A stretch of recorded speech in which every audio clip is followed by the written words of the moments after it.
신발은 집 밖의 기운을 가장 먼저 맞는 물건입니다. 땅의 습기, 사람들의 발길, 하루 동안 흘린 감정과 피로를 그대로 바닥에서 받아내죠. 그래서 풍수에서는 신발을 단순한 소모품이 아니라 재물길의 문지기로 봅니다. 오래 안 신은 신발을 어떻게 두느냐는 생각보다 훨씬 직접적으로 금전운과 연결됩니다. 돈이 막히는 집을 보면 통장보다 먼저 현관이 막혀 있습니다. 그리고 그 현관에는 늘 같은 특징이 있습니다. 안 신는데 버리긴 아까운 신발이 자리만 차지하고 있다는 점입니다. 사람들은 이렇게 말합니다. 언젠가 신겠지. 비싸게 샀는데 상태는 괜찮은데. 이 말들이 쌓이면 현관은 과거가 됩니다. 풍수에서 과거는 돈이 가장 싫어하는 자리입니다. 돈은 늘 지금 쓰이는 곳, 지금 움직이는 곳으로 흐르거든요. 올해 한 번도 신지 않은 신발은 이미 역할을 끝낸 물건입니다. 그 신발이 낡았느냐, 비쌌느냐는 중요하지 않습니다. 중요한 건 내 삶에서 이미 빠져나간 시간의 기운을 아직도 붙잡고 있느냐는 겁니다. 금전운이 막히는 집은 대부분 이별을 미루는 집입니다. 사람과의 이별이 아니라 물건과의 이별을 말이죠. 특히 신발은 밖으로 나가는 운을 담당하기 때문에 여기서 막히면 돈길도 함께 주저앉습니다. 그래서 버려야 한다는 말은 정리의 문제가 아니라 흐름을 다시 트는 의식에 가깝습니다. 아무 생각 없이 봉투에 쓸어 담아내놓는 것과 의도를 가지고 정리하는 건 결과가 다릅니다. 이 글에서는 왜 오래 안 신은 신발을 그냥 버리면 안 되는지, 어떤 기준으로 골라야 하는지, 그리고 어떻게 버려야 금전운이 막히지 않는지를 차근차근 말씀드리겠습니다. 혹시 요즘 돈은 벌리는데 남는 느낌이 없거나 지출이 자꾸 새는 기분이 든다면 현관부터 한번 떠올려 보세요. 신발장이 가득 찬 집은 마음도 돈도 들어올 틈이 없습니다. 신발 정리에서 좋은 기운이 흐르기 시작하는 지점은 얼마나 많이 버리느냐가 아닙니다. 어떤 마음과 순서로 정리하느냐입니다. 금전운이 살아있는 집의 신발장은 항상 공통점이 있습니다. 꽉 차 있지 않고 꺼낼 때 망설임이 없고 지금의 나와 맞는 신발만 남아있다는 점입니다. 이건 미감의 문제가 아니라 기운의 문제입니다. 좋은 기운은 지금 쓰이는 것에 머뭅니다. 올해 한 번이라도 신은 신발은 비록 자주 신지 않았더라도 아직 현재의 흐름에 발을 담그고 있는 물건입니다. 그 자체로 밖으로 나갈 준비가 되어 있다는 뜻이죠. 반대로 1년 내내 신지 않은 신발은 기억 속에만 남아있는 물건입니다. 그 신발을 볼 때 설렘보다 망설임이나 아까움이 먼저 든다면 이미 기운은 과거 쪽으로 기울어 있습니다. 좋은 정리는 이 기준 하나만 기억하면 됩니다. 지금 이 신발을 신고 당장 밖으로 나갈 수 있는가? 이 질문에 몸이 먼저 내라고 반응하는 신발만 남기는 겁니다. 이렇게 남긴 신발들은 숫자도 중요합니다. 풍수에서는 신발을 너무 많이 두는 걸 좋게 보지 않습니다. 현관은 길목이지 창고가 아니기 때문입니다. 자주 신는 신발 기준으로 한 사람당 35켤레면 충분합니다. 그 이상은 기운이 겹치기 시작합니다. 정리할 때 신발을 한번 모두 꺼내 바닥에 놓아보세요. 그 순간 몸이 먼저 압니다. 아, 이건 진짜 안 신는다. 이 느낌이 오는 신발은 머리로 고민할 필요가 없습니다. 이미 기운은 떠났습니다. 좋은 기운을 살리는 또 하나의 포인트는 신발을 닦는 행위입니다. 버릴 신발이든 남길 신발이든 먼지를 한번 털어주는 게 좋습니다. 이건 물건을 아껴서가 아니라 그 신발이 대신 밟아준 올해의 고단함에 대한 인사입니다. 고생했다. 이 마음으로 닦아주면 정리는 단절이 아니라 정리가 됩니다. 풍수에서 가장 나쁜 건 분노와 짜증으로 버리는 겁니다. 그 감정이 그대로 현관에 남습니다. 남길 신발은 앞으로 밖을 향하게 두세요. 이건 아주 기본적인 풍수지만 효과는 분명합니다. 돈은 나갈 준비가 된 집으로 들어옵니다. 신발이 안쪽을 향해 엉켜 있으면 집도 세상과 등을 집니다. 좋은 신발장은 여백이 보입니다. 빈칸이 있는 현관은 돈에게 자리 있다는 신호입니다. 그래서 정리를 잘한 집일수록 이상하게 급한 지출이 줄고 돈 쓸 일이 생겨도 덜 아깝습니다. 이제 중요한 건 정리 대상이 된 신발을 어떻게 버리느냐입니다. 여기서 실수하면 정리했는데도 금전운이 막히는 경우가 생깁니다. 다음에서 절대 피해야 할 버리는 방식과 반드시 지켜야 할 순서를 정확히 알려드리겠습니다. 여기서부터가 정말 중요합니다.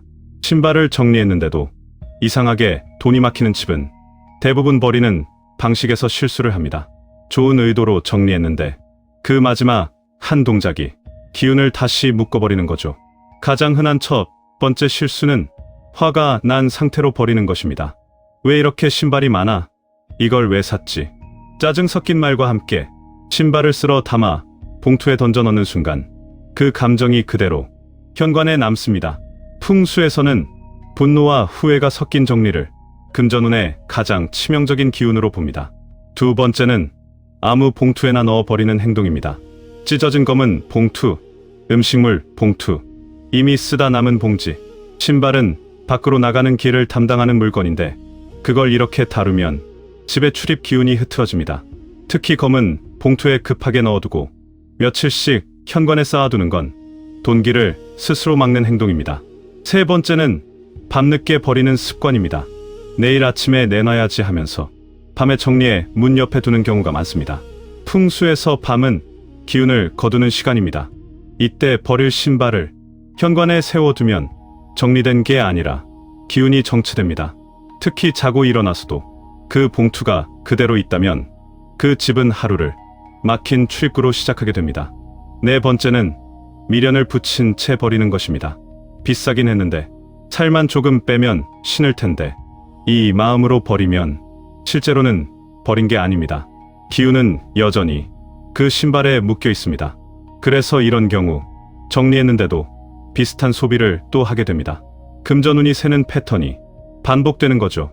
다섯 번째는 기부할 수 없는 상태인데 기부 상자에 넣는 행동입니다. 낡고 변형되고 냄새가 밴 신발을 누군가 신겠지라는 마음으로 넘기는 건 좋은 마음이 아니라 미룬 책임입니다.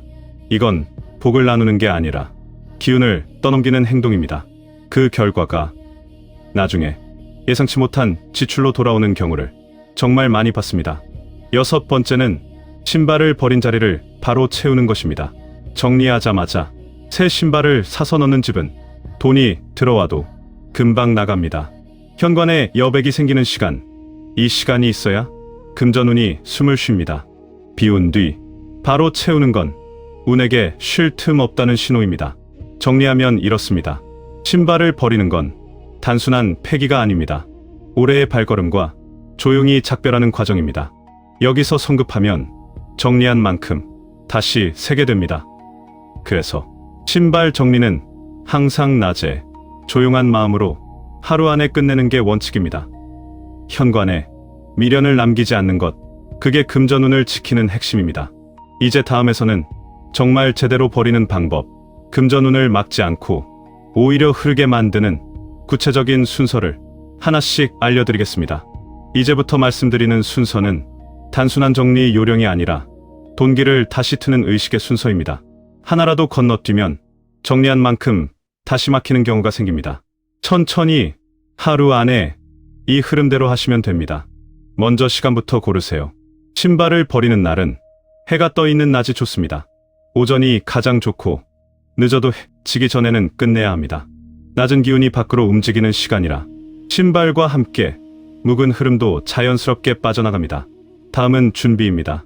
버릴 신발을 한꺼번에 현관에 쌓아두지 마세요. 신발장 안에서 하나씩 꺼내 바닥에 잠시 내려놓습니다. 이때 중요한 건 속으로라도 짧게 인사하는 겁니다. 오래 고생했다. 이 한마디면 충분합니다. 이게 있어야 미련이 끊어집니다. 그 다음은 닦기입니다. 깨끗하게 만들 필요는 없습니다. 마른 천이나 휴지로 겉의 먼지만 가볍게 털어주세요. 이 행동은 돈과 가장 직접적으로 연결됩니다. 돈은 지저분하게 버린 물건이 있던 자리를 특히 싫어합니다.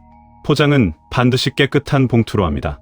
색은 흰색이나 반투명 봉투가 좋습니다. 검은 봉투는 피하세요. 신발은 밖으로 나가는 물건이지만 기운은 밝게 보내야 다시 들어올 길이 열립니다. 한 봉투에 너무 많이 넣지 말고 묵직해지지 않게 나눠 담는 게 좋습니다. 봉투를 묶을 때 꾹 눌러 묶지 마세요. 살짝 여유있게 묶는 게 포인트입니다. 풍수에서는 꽉 묶인 매듭을 돈줄을 죄는 매듭으로 봅니다. 작은 차이지만 이 부분에서 흐름이 갈립니다. 버리는 동선도 중요합니다. 봉투를 들고 집 안을 한 바퀴 도는 행동은 절대 하지 마세요. 현관에서 바로 나가 곧장 배출 장소로 이동합니다. 이건 기운을 되돌리지 않기 위한 기본입니다. 신발을 내놓고 돌아와서는 바로 신발장을 닫지 말고 문을 열어둔 채 10분 정도 환기하세요.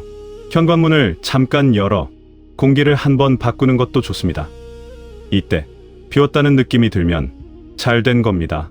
마지막 단계가 정말 중요합니다. 그날은 신발을 사지 마세요. 온라인 쇼핑도 포함입니다. 비운 뒤 하루는 반드시 여백으로 남겨두세요. 이 하루가 돈길이 숨을 고르는 시간입니다. 이걸 지킨 집은 이상하게도 불필요한 지출이 줄어듭니다. 정리하면 이렇습니다.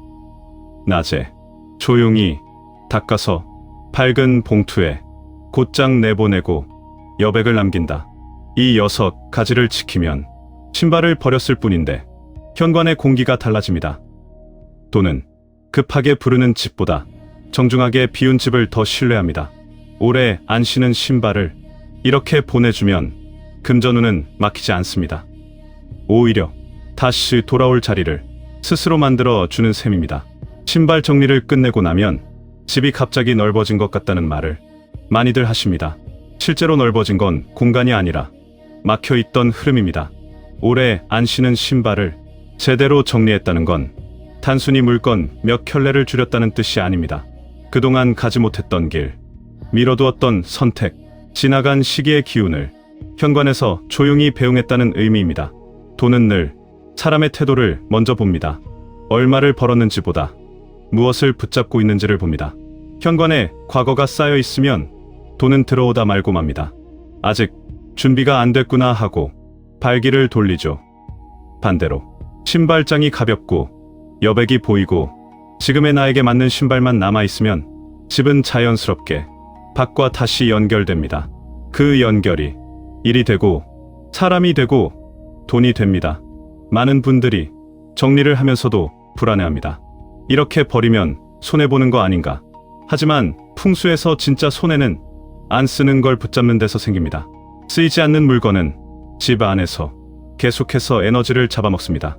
아무 일도 하지 않으면서 기운만 소모시키는 존재가 됩니다. 신발은 특히 그렇습니다. 밖으로 나가야 할 물건이 안에만 머물면 집 전체의 방향 감각을 흐리게 합니다.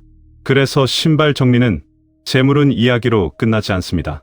결단력, 타이밍, 움직임의 운까지 함께 정리됩니다. 오늘 이 글을 읽고 당장 전부 버리지 않아도 괜찮습니다. 한 켤레라도 좋습니다. 올해 한 번도 안 신었네라는 신발 하나를 제대로 보내는 것만으로도 현관의 공기는 달라집니다. 풍수는 늘 작은 실천 하나에 큰 반응을 보입니다. 정리를 마친 뒤 며칠 동안 괜히 마음이 가벼워지거나 쓸데없는 지출 욕구가 줄어들거나 밖에서 들어오는 제한이 조금 정제되어 느껴진다면 그건 우연이 아닙니다. 길이 다시 정돈되고 있다는 신호입니다. 집은 말이 없지만 항상 반응합니다. 특히 현관은 가장 솔직합니다. 신발을 통해 우리가 어떤 삶을 살고 있는지, 어디로 가려 하는지를 그대로 드러냅니다. 올해를 마무리하며 신발장을 한번 비워보는 건 내 삶의 방향을 다시 한번 확인하는 일입니다. 지금의 나에게 맞지 않는 길은 내려놓고 앞으로 갈 길만 남기는 것, 그 선택이 금전운을 막지 않고 오히려 불러들이는 이유입니다. 여러분 창문에는 어떤 풍경이 보이나요? 댓글에 남겨주시면 함께 기도해 드리겠습니다.